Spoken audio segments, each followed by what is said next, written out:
اللہ کا نام لینے سے انسان اچانک پہنچنے والی مصیبت سے بھی محفوظ رہتا ہے۔ عثمان بن عفان کہتے ہیں، میں نے رسول اللہ صلی اللہ علیہ وسلم سے سنا، آپ فرماتے تھے جس نے شام کو 3 بار یہ دعا پڑھ لی اسے صبح تک کوئی اچانک مصیبت نہیں آئے گی، کوئی اچانک مصیبت نہیں آئے گی۔ یعنی اس کا مطلب نہیں کہ دوسری آ جائے گی، یعنی ایک دم کسی قسم کی پریشانی اس کو لاحق نہیں ہوگی۔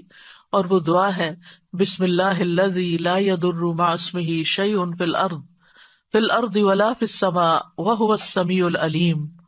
اللہ کے نام سے، وہ ذات کہ اس کے نام سے کوئی چیز زمین میں ہو یا آسمان میں نقصان نہیں دے سکتی، اور وہ خوب سنتا ہے اور خوب جانتا ہے۔ اور جس نے صبح کے وقت یہ دعا پڑھ لی اسے شام تک کوئی اچانک مصیبت نہیں آئے گی، اور جب شام کو کوئی پڑھ لے تو صبح تک اس کو پریشانی نہیں ہوگی۔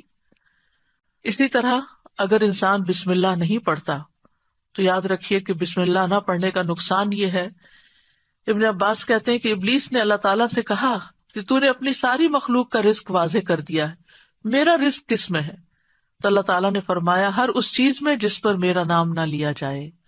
تو گویا جس چیز پر ہم اللہ کا نام نہیں لیتے وہ رزق پھر شیطان کے حصے میں چلا جاتا ہے، گویا ہم اپنے دشمن ہی کو فیڈ کرتے ہیں۔ قیامت کے دن بھی اللہ کے نام سے وزنی کوئی چیز نہ ہوگی۔ پھر اسی طرح یعنی اس دعا کے پڑھنے کے مواقع کون کون سے ہیں؟ نمبر 1، ہر کام شروع کرنے سے پہلے، تاکہ اس میں برکت اور مدد حاصل ہو، اس کے اندر قبولیت ہو، ہمیں اخلاص نصیب ہو۔ پھر خاص طور پر کھانا کھانے سے پہلے حضرت عائشہ کہتی ہیں کہ رسول اللہ صلی اللہ علیہ وسلم نے فرمایا، جب تم میں سے کوئی کھانا کھانے لگے تو چاہیے کہ اللہ تعالیٰ کا نام لے، پھر اگر شروع میں اللہ تعالیٰ کا نام لینا بھول جائے تو چاہیے کہ یوں کہے، بسم اللہ اولہ و آخرہ، اللہ کے نام سے اس کھانے کے شروع میں اور آخر میں بھی۔ پھر اسی طرح لباس اتارتے وقت بسم اللہ پڑھنی چاہیے۔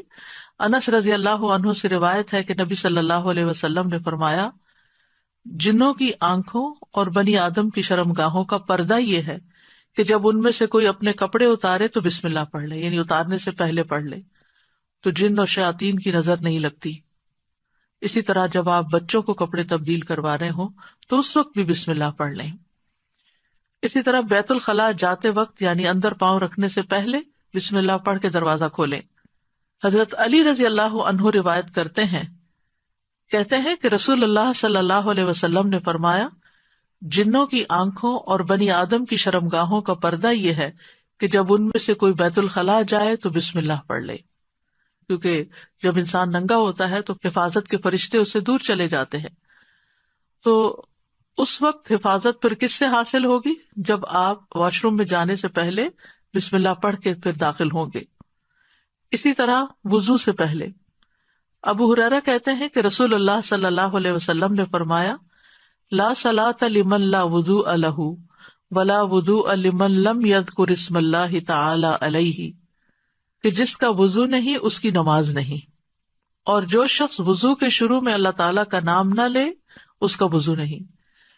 اب یہاں پر بعض لوگوں کو یہ پریشانی ہوتی ہے کہ ہم واش روم میں کھڑے ہوتے ہیں، وہیں سنک ہے، وہیں کموڈ ہے، تو پھر ہم بسم اللہ کس طرح پڑھیں؟ اس کے ایک تو یہ ہے کہ جب آپ وضو کی نیت سے جا رہے ہیں تو اندر داخل ہونے سے پہلے ہی پڑھ لیں اور جا کے ٹیپ کھول لیں اور اپنا وضو شروع کر دیں۔ دوسرا یہ ہے کہ آپ دل میں پڑھ لیں، لیکن اگر کوئی بھول گیا ہے تو جس وقت یاد آئے، یعنی وضو کے دوران اس وقت بھی پڑھ سکتا ہے۔ پھر اسی طرح پڑھنا ہی بھول گیا تو اس کا کیا مطلب وضو ہوا ہی نہیں سرے سے، یا پھر یہ کہ اس کی اگر وضو نہیں ہوا تو کیا نماز ہی نہیں ہوئی؟ نہیں، اس کا مطلب یہ ہے کہ اس کا وضو کامل نہیں ہوا۔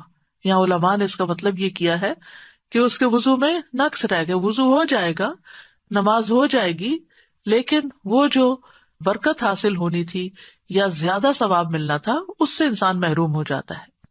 پھر اسی طرح یہ ہے کہ قرآن مجید کی قرأت سے پہلے بسم اللہ پڑھنی چاہیے۔ قتادہ سے روایت ہے، وہ کہتے ہیں کہ انس رضی اللہ عنہ سے سوال کیا گیا کہ نبی صلی اللہ علیہ وسلم کی قرأت کیسی تھی، تو انہوں نے بیان کیا کہ آپ صلی اللہ علیہ وسلم کھینچ کر پڑھتے تھے، پھر آپ نے بسم اللہ الرحمن الرحیم کو پڑھا، یعنی بسم اللہ الرحمن الرحیم، یعنی مد کے ساتھ پڑھتے تھے، الرحمان کو اور رحیم کو بھی کھینچ کر تلاوت کرتے تھے.